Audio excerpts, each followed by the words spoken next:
네, 오늘 저희에게 주신 말씀은요, 마태복음 10장 2절에서 8절 말씀입니다. 마태복음 10장 2절에서 8절 말씀인데요. 우리 함께 좀 교독하도록 하겠습니다. 12사도의 이름은 이러하니 베드로라 하는 시몬을 비롯하여 그의 형제 안드레와 세베대의 아들 야고보와 그의 형제 요한,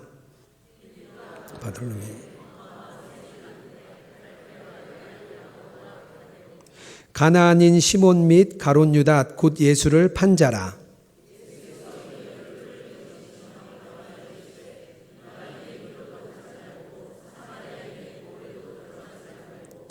오히려 이스라엘의 집에 잃어버린 양에게로 가라. 함께 읽겠습니다. 병든 자를 고치며 죽은 자를 살리며 나병 환자를 깨끗하게 하며 귀신을 쫓아내되 너희가 거저 받았으니 거저 주라. 아멘. 교회 그 아름다운 이름이라는 제목으로 오늘 말씀 함께 좀 나누려고 합니다. 어떤 활동이 교회를 과연 교회답게 만드는 것일까요? 이런 질문으로 오늘 좀 시작해 보고 싶습니다. 어떤 카페에서 만약에 이렇게 영적인 일을 우리가 좀 모여서 한다고 한번 생각해 보는 거예요. 교회 사역을 논의하기 위해 교회가 아닌 어떤 이렇게 카페에 모였습니다. 그렇다면 그렇게 모이는 그곳이 교회가 될 수 있을까요? 그저 논의만 하는 것이 아니라 이번에는 이 논의 안에 말씀이 만약에 추가된다면 어떻게 될까요? 또 거기에 찬양과 기도가 이렇게 추가가 된다면 어떻게 될까요? 그리고 그런 일이 그 카페가 아니라 교회에서 모인다면 더 교회답게 과연 되는 것일까요? 이런 질문들을 제가 좀 이렇게 해봤습니다. 미국의 유명한 기독교 공동체인 아미시 공동체가 있습니다. 이들은 300년과 지금이나 동일하게 마차를 타고 손빨래를 하고 전기를 이용하지 않고 있습니다. 그런데 이들이 특별한 게 뭐냐면요, 목회자를 매년 제비뽑기로 뽑습니다. 따로 목회자가 있는 게 아니라 제비를 뽑아요. 그리고 교회가 따로 있지는 않습니다. 그리고 2주에 한 번 모이는데요, 각 가정을 돌아가면서 모이게 되고 한 150명 정도가 함께 예배를 드립니다. 그리고 설교자는요, 따로 설교문을 만들지 않습니다. 그리고 1시간 정도의 설교를 하게 됩니다. 뭔가 좀 굉장히 독특한 모임이죠. 공동체인 것 같습니다. 이 모습을 교회로 어떻게 생각하십니까? 만약에 한국의 안에 아미시 공동체 같은 곳이 있다. 그러면 그것을 어떻게 바라보시겠습니까? 과연 어떤 모습이 교회의 진정한 모습일까? 이런 질문에 좀 답변하기 위해서요, 교회에 대해서 성경적인 의미를 좀 한 번씩 좀 짚어보려고 합니다. 구약에서의 명칭은 교회가 두 가지로 나옵니다. 하나는요, 부르다라는 의미고요, 또 하나는 지정된 장소에 모이다라는 뜻이 있습니다. 부르다라는 뜻은요, 출애굽기와 레위기, 민수기에 많이 나옵니다. 좀 이해가 되시죠? 출애굽에서 이렇게 하나님께서 불러내셨기 때문에 부르다는 명칭으로 교회를 많이 사용했습니다. 지정된 장소에 모인다는 것은요, 역대기와 에스라, 느헤미야서에 나옵니다. 바벨론 포로기 때의 그런 내용이죠. 성전이 없다 보니까 어느 지정된 장소에 모였습니다, 이들이. 그래서 성전을 대신한 모임이 있었기 때문에 그곳을 교회라고 이렇게 생각한 것 같습니다. 그리고 이때 지정된 장소에 모여서요, 회중들의 모임이라는 표현을 그때 처음으로 교회라고 썼습니다. 좀 정리를 좀 해보면 구약의 교회는 부름받은 회중들의 모임이다. 이렇게 표현하면 우리가 좀 정리가 될 것 같습니다. 구약에 대한 좀 정리죠. 신약에서는요, 또 조금 다르지만 비슷한 이야기가 나오는데요. 신약교회도 두 가지의 명칭이 나오는데요. 첫 번째는 우리가 많이 들은 얘기죠. 에클레시아라는 뜻입니다. 이것은 불러냄을 받은 사람들이라는 표현이에요. 그래서 그들은 함께 이렇게 부르심을 받았습니다. 그런데 우리가 교회라고 표현할 때 교회는 영어 단어로 처치라는 표현을 쓰게 됩니다. 그 처치는요, 퀴리아케라는 뜻인데요, 주께 속했다라는 의미를 가지고 있습니다. 신약의 교회는 함께 부르심을 받았다, 그리고 주께 속했다, 이렇게 두 가지 의미를 이렇게 결합을 시켜야 됩니다. 그래서 이렇게 정리가 될 것 같아요. 신약의 교회는 주님께 속했으며 함께 모인 사람들이라고 좀 정리를 해보면 좋을 것 같습니다. 또 성경에 다양한 비유들이 있습니다. 교회를 의미하는 다양한 비유들이 있는데요. 모두가 나름대로 교회의 특별한 의미를 이렇게 강조하고 있습니다. 그리스도의 몸이라는 뜻이 있습니다. 우리가 예수 그리스도를 머리로 하고 우리가 한 몸 된다, 이런 표현 많이 들으셨죠? 교회에 대한 비유를 잘 표현하고 있는 것입니다. 또 성령의 전이다, 또 하나님의 전이다, 이런 표현도 우리가 비유로 많이 쓰고요. 새 예루살렘, 마지막 요한계시록에 하늘에서 새 예루살렘이 이렇게 내려오죠. 그래서 또 새 예루살렘이라는 표현도 쓰고요. 진리와 기둥의 터다, 제가 가장 좋아하는 표현인데요. 교회 안에서 진리를 이렇게 전달해 주는, 교회를 통해서 또 교회로 이어져 내려왔죠. 역사적으로 좀 교회를 제가 좀 살펴보니까요, 초대교회는 건물이 따로 없었습니다. 그러다 보니까 교회를 그냥 하나님의 백성 또는 그냥 성도의 무리라고 이렇게 그냥 생각을 했습니다. 교회를 뭐 특별하게 구분할 필요가 없었습니다. 그런데 문제는 2세기가 지나면서 이단들이 나타나기 시작했어요. 이단들이 나타나다 보니까 교회는 이러한 것을 가져야만 진정한 교회입니다. 이러한 교리를 가져야만 진정한 교회가 됩니다. 이런 정리들을 하게 되었습니다. 그리고 300년 동안 이렇게 핍박받던 교회가 313년에 국가 종교로 인정받게 됩니다. 로마에서 더 이상 핍박을 하지 않고 국가의 종교로 인정받게 됐습니다. 아주 굉장히 기쁜 일이었죠. 그런데 이때부터 교회가 빠르게 쇠속되기 시작했습니다. 왜냐하면 그때 당시에 이방 종교에게 굉장히 많은 혜택을 주었는데요. 그 혜택을 교회에 주기 시작했습니다. 세금 혜택이라든지 또 군대로 징병되는 것을 막아준다든지 여러 혜택을 교회가 받기 시작했습니다. 그러면서 사람들이 교회로 계속 몰려들었어요. 많은 사람들이 교회의 세례를 받기 위해 몰려왔습니다. 교회는요, 이때부터 큰 건물을 짓기 시작했습니다.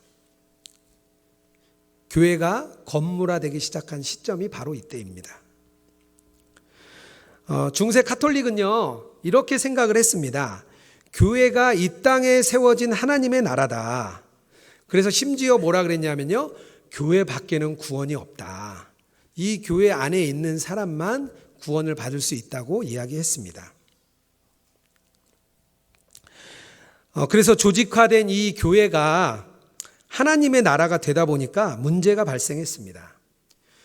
교회가 죄인의 구원보다 정치에 더 관심을 쏟기 시작했고요. 마침내 교황은 세속 통치자들을 지배하는 그런 곳에만 관심을 가졌습니다. 그러다 보니까 돈이 많이 필요했어요. 면죄부 판매가 시작된 이유를 따져보니까요, 이 대주교 자리를 입찰을 했습니다. 그런데 돈이 없는 사람이 이 대주교 자리를 입찰을 하다 보니까 어떤 일이 생겼냐면요, 개인 사채를 빌려다 쓰기 시작했습니다. 사채를 빌려와서 대주교 자리를 받았는데 이 사채를 갚을 길이 없다 보니까 고안해 낸 것이 면죄부를 판매하는 일입니다. 그 아이디어로 면죄부가 시작되었습니다.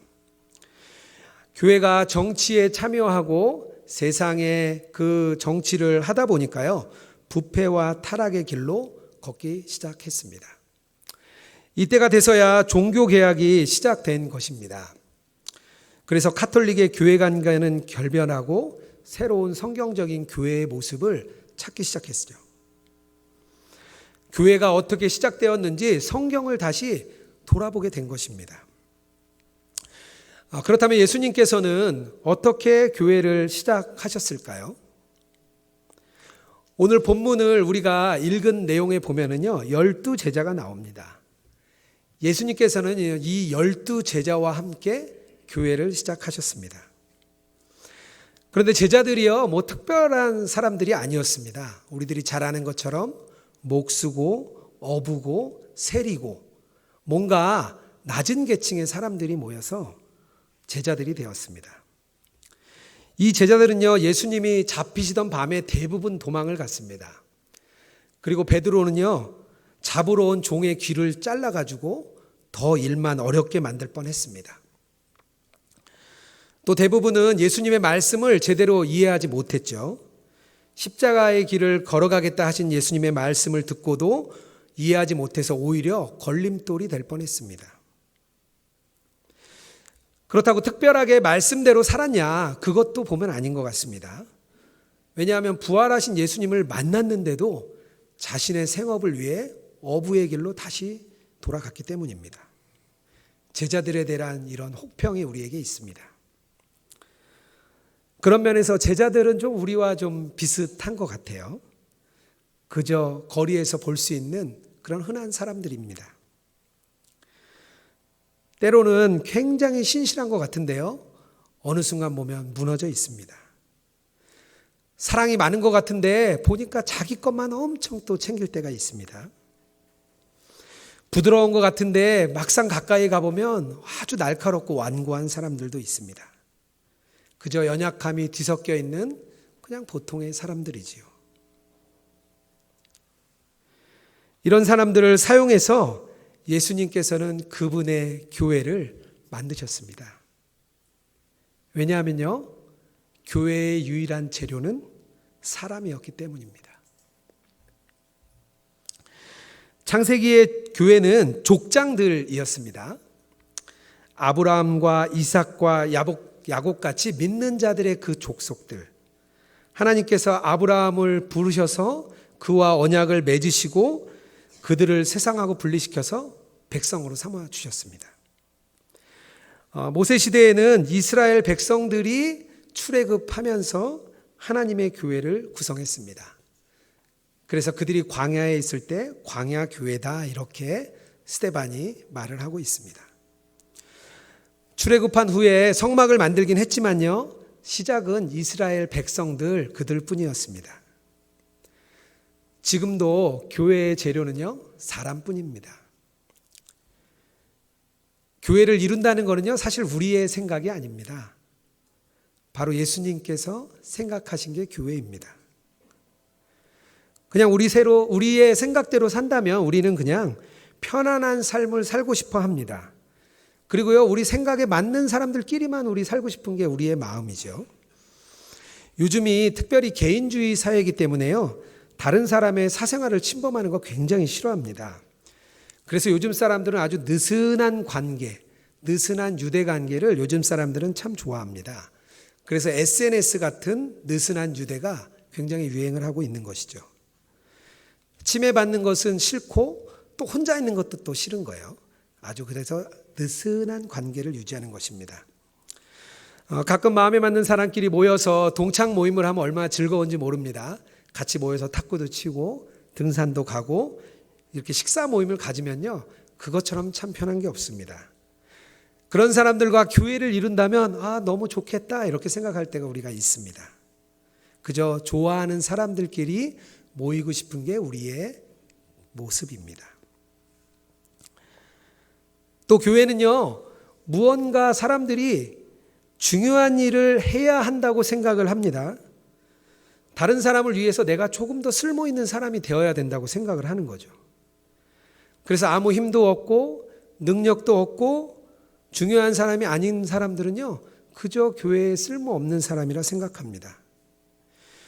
교회 안에 다양한 사람들이 있는데 별볼일은 없는 교인들이라고 생각하면서 내가 그들과 함께 다녀주는 것은 나의 큰 겸손이야.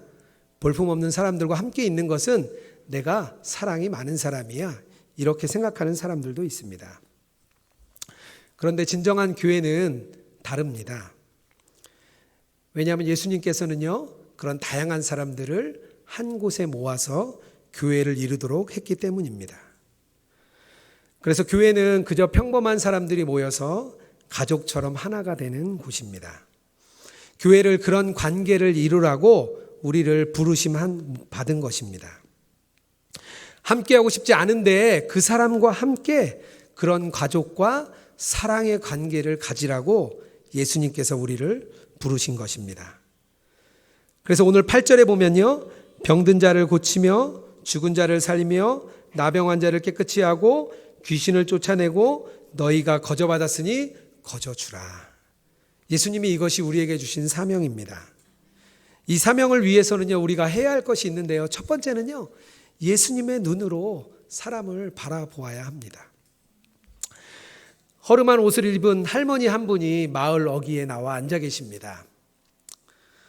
딱 봐도 누군가와 얘기를 하고 싶어 하시는 것 같아요. 그래서 가까이 갈 수가 없습니다. 왜냐하면 같이 이야기를 나누면 너무 말씀을 많이 하실 것 같은 거예요.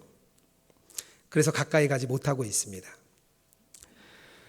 건설 현장에 제가 근무할 때 술을 굉장히 좋아하시던 반장님이 한 분 계셨는데요. 꼭 술을 드시면 자기 아내가 교회 권사라고 자랑을 하셨습니다. 거기까지는 참 좋았는데요. 항상 부정적인 얘기로 끝나시는 거예요. 아내가 교회를 너무 많이 가고 나보다 목사님을 더 좋아한다. 그리고 교회가 도와주지는 못하고 오히려 돈을 뺏어간다. 차라리 아무 말 하지 않으면 좋겠는데요. 이분은 그렇게 이야기하십니다. 두 분 모두 함께 하고 싶은 사람은 아닙니다. 다른 사람을 주목하지 않으면요, 그들을 사랑할 수가 없습니다. 우리의 개인은 자기의 이익만을 추구하기 때문에요, 주변을 꼭 돌아보아야 합니다. 예수님은 그분의 교회인 우리가 서로 사랑하고 8절 말씀처럼 그렇게 서로를 위해주고 사랑해주라고 합니다. 그런데 예수님은요, 직접 그런 사랑을 보여주셨어요. 복음서에 보면 치유받은 대부분의 사람들은요, 예수님께 이렇게 데리고 나오거나 아니면 본인이 직접 나왔습니다. 그렇게 나온 사람들 예수님이 고쳐주셨죠. 그런데 요한복음 9장에 보면 날 때부터 맹인된 사람이 나옵니다. 그런데 보통과는 다르게 예수님이 지나가시다가 그분을 봅니다. 그리고 이렇게 말을 하세요. 예수께서 길을 가다가 맹인된 자를 보시고 제자들이 물어 이르되 랍비여, 이 사람이 맹인으로 난 것이 누구의 죄로 인함이니까? 자기이니까 그의 부모이니까? 예수께서 대답하시되 이 사람이나 그 부모의 죄로 인한 것이 아니라 그에게서 하나님이 하시는 일을 나타내고자 하심이라. 길에서 구걸할 수밖에 없는 맹인을 예수님이 직접 보시고 고쳐주셨습니다. 예수님이 그를 바라보고요, 그를 불쌍히 여기고 그를 깨끗하게 사랑으로 치유해 주신 것입니다. 마태복음 9장에 또 나옵니다. 예수님께서 마을을 두루 돌아다니시다가 또 어떤 무리를 보시고 이렇게 말씀하십니다. 예수께서 모든 도시와 마을에 두루 다니사 그들의 회당에서 가르치시며 천국 복음을 전파하시며 모든 병과 모든 약한 것을 고치시니라. 무리를 보시고 불쌍히 여기시니 이는 그들이 목자 없는 양같이 고생하며 기진함이라. 예수님께서 무리를 바라보시더니 불쌍히 보신 거예요. 예수님의 눈으로 세상을 바라보면요, 우리가 사랑하지 않을 수 없습니다. 사랑한다는 건요, 우리가 눈으로 바라본다는 뜻이고요, 그들의 삶에 우리가 귀를 기울여 주는 것입니다. 예수님은요, 그런 삶을 직접 보여주셨습니다. 그리고 우리도 그렇게 하기 원하십니다. 예수님의 눈으로 바라보라고 하십니다. 그런데 예수님의 눈으로 우리가 바라보면은요, 평범한 삶이 특별하게 보여집니다. 앞에 그 할머니는 외로움에 답답해서 나와 있었습니다. 아무도 나와 이야기해 주는 사람이 없었습니다. 그런데 더 큰 걱정은요, 연락이 없는 아들이었습니다. 살아만 있어도 좋겠는데 그 아들이 연락이 없는 것입니다. 예수님은 그녀를 고쳐주라 말씀하십니다. 그 반장님은요, 마음이 참 답답했어요. 왜냐하면 열심히 사는데 나는 왜 가난을 벗어나지 못할까? 그런 답답함이 그 안에 가득 있었습니다. 나는 왜 비천하게 태어나서 이렇게 고생을 하고 있는가? 술을 마시지 않으면 그분은 그 자괴감에 자신을 견디지 못했습니다. 이 세상에 보이는 것, 물질적인 것이 전부라고 생각하기 때문에 이분은 그 자괴감에서 빠져나올 수가 없었습니다. 예수님은요, 그분을 살려주라 말씀하십니다. 예수님의 눈으로 바라보는 이 일이 예수님이 우리 교회인 우리에게 맡기신 일입니다. 우리가 예수님의 눈으로 바라보는 저와 여러분 되기를 주님의 이름으로 축복합니다. 두 번째로요, 교회는요, 우리가 보고 싶은 것을 보는 것이 아니라 예수님이 바라보게 하시는 것을 바라보는 것입니다. 5절 말씀에 이방인의 길로 가지 말고 사마리아의 고을에도 들어가지 말고 6절에 나옵니다. 이스라엘 집에 잃어버린 양에게로 가라. 우리가 가고 싶은 곳, 우리가 바라보고 싶은 곳이 아니라 예수님께서 가라는 곳, 예수님께서 바라보라는 곳을 우리가 바라보아야 합니다. 프레드릭 비크너라는 분이 기이하고도 거룩한 은혜라는 이 보이는 책을 썼습니다. 아주 얇은데 너무 은혜로운 책이에요. 한번 읽어보시길 주님의 이름으로 좀 권면합니다. 이 목사님이 글을 쓰시는 분이에요. 그래서 따로 교회를 맡고 있지는 않습니다. 그때 어떠한 한 겨울에 한 교회에서 설교 사역만을 맡기로 했습니다. 왜냐하면 담임 목사님이 이렇게 사임하고 난 뒤에 공백이 생겼습니다. 후임자를 찾지 못해서 후임자를 찾을 때까지 설교만 해주시기로 했습니다. 그리고 교회 밖의 일이나 교인을 돌보는 일들은 그 교회 장로님들과 중직자들이 해주기로 했습니다. 평소처럼 예배를 마치고 이 문 앞에 서서 나가시는 분들은 이제 인사를 하고 있었어요. 그런데 어떤 허름한 할머니 한 분과 눈이 마주쳤습니다. 안색도 안 좋고 행색도 보기에 볼품이 없었습니다. 그래도 그 할머니를 보고 이 목사님이 이렇게 인사를 해요. 안녕하세요. 이렇게 인사를 했습니다. 그런데 이 할머니의 대답에 깜짝 놀랐어요. 왜냐하면 이 할머니가 이렇게 대답했기 때문입니다. 안녕하시다고 생각하신다면 안녕한 거겠죠. 이렇게 이 할머니가 대답을 했습니다. 그리고 이 목사님이 주중이 됐는데 이 생각이 머리에서 떠나지 않는 거예요. 그래서 목사님이 그 할머니를 신방을 가기로 결정을 했습니다. 그런데 가면서 이 목사님이 걱정을 했습니다. 너무 길어지면 어떡하지? 할머니가 온갖 힘든 일을 다 내게 내어놓으면 어떡하지? 할머니가 우시면 어떡하지? 나는 받아줄 수가 없는데 이런 고민을 하면서 이 목사님이 신방을 갔습니다. 그런데 이 일은 일어나지 않았습니다. 오히려 이 목사님이 할머니를 사랑하게 되었습니다. 그리고 이 목사님 표현에 의하면 7년 동안 좋은 친구가 되었습니다. 그분이 돌아가실 때까지 그분에게 함께 친구가 되었고 그분 덕에 삶이 더 풍성해졌습니다. 그리고 그분에게 사랑받았고 그분을 사랑할 수 있었습니다. 얼마 전에 저희 화요회의 시간에 우리 사랑부를 섬기는 우리 안재영 목사님이 장애인 인식 개선에 대한 이야기를 짧게 강의를 해주셨습니다. 그때 기억에 남는 말이 저에게 있었습니다. 장애인들과 이렇게 인사를 나누면 좋겠다 이렇게 말씀을 하시는 거예요. 그들에 대한 인식 개선은 그들을 다르게 보는 것이 아니라 보통 사람하고 똑같이 봐주는 것이 인식 개선이라고 말씀해 주셨습니다. 그리고 그들을 만나면 안녕하세요 이렇게 인사를 해주면 좋겠다고 하셨습니다. 그리고 즐거운 하루 되세요 이렇게 얘기해줘도 좋고요. 조금 더 나간다면 그냥 도와주는 게 아니라 무엇을 도와드릴까요? 이렇게 좀 물어보면 좋겠다고 말씀을 해주셨습니다.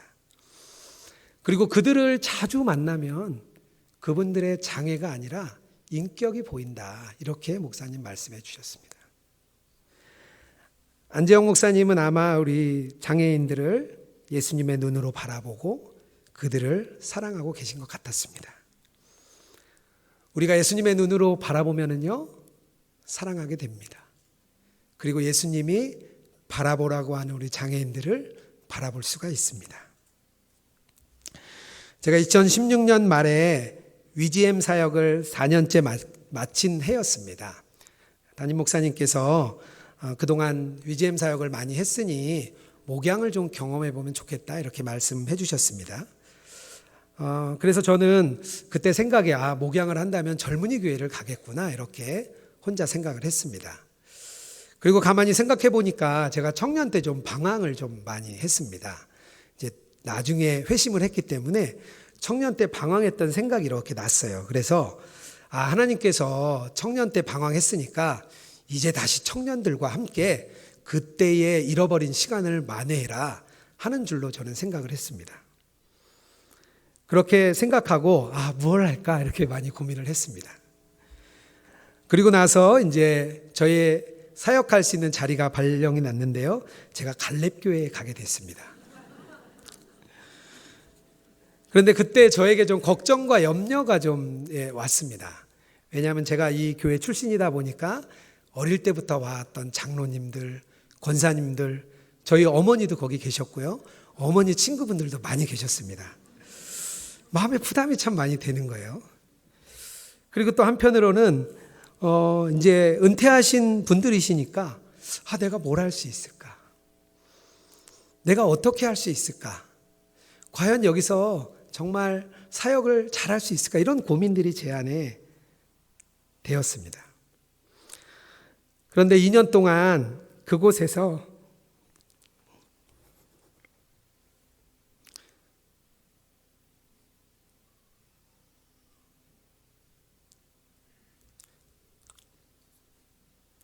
참 많은 사랑을 받았습니다. 제가 사랑을 드리러 간 줄 알았는데 오히려 사랑을 받았습니다. 기도해 주시고 격려해 주셨습니다. 함께 오만과 러시아로 단기 선교도 갔고요. 국내의 미자립 교회를 찾아가서 함께 기도하고 전도도 했습니다. 또 군부대 청년들을 찾아가서 함께 위로해 주고 기도해 주었습니다. 함께 그렇게 많은 사역을 하면서 큰 은혜를 누렸습니다. 지금도 제 목소리가 듣고 싶으시다고 전화해 주시는 남자 권사님도 계십니다. 그리고 지나가다 만나면 얼마나 반가워해 주시는지 몰라요. 그곳에서 제가 참 많은 사역을 배우고 느꼈습니다. 그리고 저희들이 함께 예수님과 동행하는 시니어 교회라는 책도 발간되는데 그곳에 출간되는 영광도 제가 그곳에서 함께 누렸습니다. 2년의 사역을 마치고 생각해 보니까요. 주님께서는 제가 바라보고 싶은 곳을 바라보는 게 아니라 예수님이 바라보고 싶은 곳을 바라보라는 것을 알게 해주셨습니다. 교회는요, 예수님이 바라보는 곳을 바라보는 사람들의 모임입니다. 예수님의 눈으로 사랑해 주고요, 예수님의 눈으로 바라보는 것이 예수님께서 우리에게 맡기신 일입니다. 우리가 교회이기 때문입니다. 마더 테레사가 이렇게 이야기했습니다. 내 이웃을 사랑하라는 말은 위대한 하나님의 계명이고 그분은 불가능한 것을 명령하지 않습니다. 사랑은 시절을 쫓아 맺는 열매이며 모든 손길이 미치는 범위 내에 있습니다. 누구나 그것을 거두어 드릴 수 있고 거기에는 아무런 제한도 없습니다. 교회의 건물과 조직은요, 나중에 생겼습니다. 목회자나 찬양대나 찬양팀이나 감리교, 장로교도 나중에 생겼습니다. 우리가 좋은 옷을 입고 주일에 가는 것도 나중에 생긴 일입니다. 어쩌면요, 역사상 아주 큰 재앙이 밀려와서 이 모든 것을 쓸어버릴 수도 있습니다. 모든 건물은 사라지고요, 조직도 없어지고요, 찬양제도 교회 학교도 할 수 없는 그런 경황이 될 수가 있습니다. 그러면 우리에게 남는 것은 우리와 예수 그리스도뿐입니다. 그런데 그것은요, 맨 처음부터 존재했던 전부입니다. 마태복음 25장 40절에 이렇게 말씀하십니다. 너희가 여기 내 형제 중에 지극히 작은 자 하나에게 한 것이 곧 내게 한 것이니라. 아멘. 이 세상에서는요, 우리 서로가 예수님이라는 뜻입니다.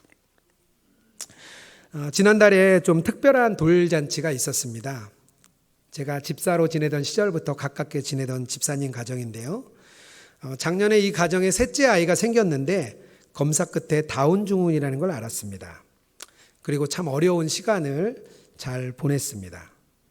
그래도 주변의 교우들의 기도와 위로가 이 집사님 가정에게 굉장히 큰 힘이 됐습니다. 그리고 저도 많이 격려를 해줬는데요. 저는 잘 생각이 안 났는데 제가 그랬대요. 제가 그 집사님에게 같이 키우는 거지 그렇게 이야기했답니다. 제가 그렇게 멋진 말을 한지 몰랐습니다. 그 말에 이 집사님이 너무 힘이 났대요. 그런데 최근에 이 집사님과 함께 만남을 좀 가졌는데 집사님이 그러는 거예요, 저한테.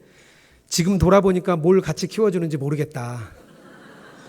그러면서 이렇게 웃으며 불평을 이렇게 했습니다. 그 말이 마음에 조금 남아서 좀 제가 미안한 마음이 좀 들었습니다.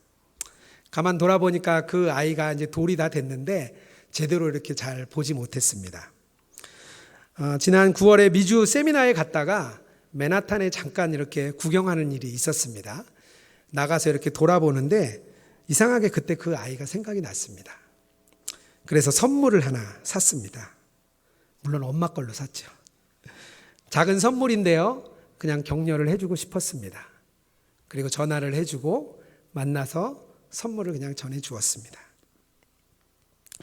우리 사랑하는 성도 여러분, 병든 자를 고쳐주고 죽은 자를 살리고 또 우리가 살림을 받는 것이 교회입니다. 그것이 바로 교회의 본질입니다. 우리가 그런 교회를 이루라고 예수님께서 우리를 이 자리에 부르셨습니다. 어려운 분이 생각나시면 찾아가 주세요. 고통받는 분이 머리에 떠오른다면 전화를 해주세요. 일주일에 한 번밖에 안 만나는 속회원이 생각나면 영성일기에 댓글을 달아주세요. 교회는 그런 곳입니다. 그래서 교회는요, 아름다운 이름입니다. 교회를 통해 서로 사랑하고 치유해주고 회복되는 역사가 일어나는 것이 교회입니다. 우리가 교회를 서로 섬기고요, 또 사랑해주는 그런 교회가 되기를 주님의 이름으로 축복합니다.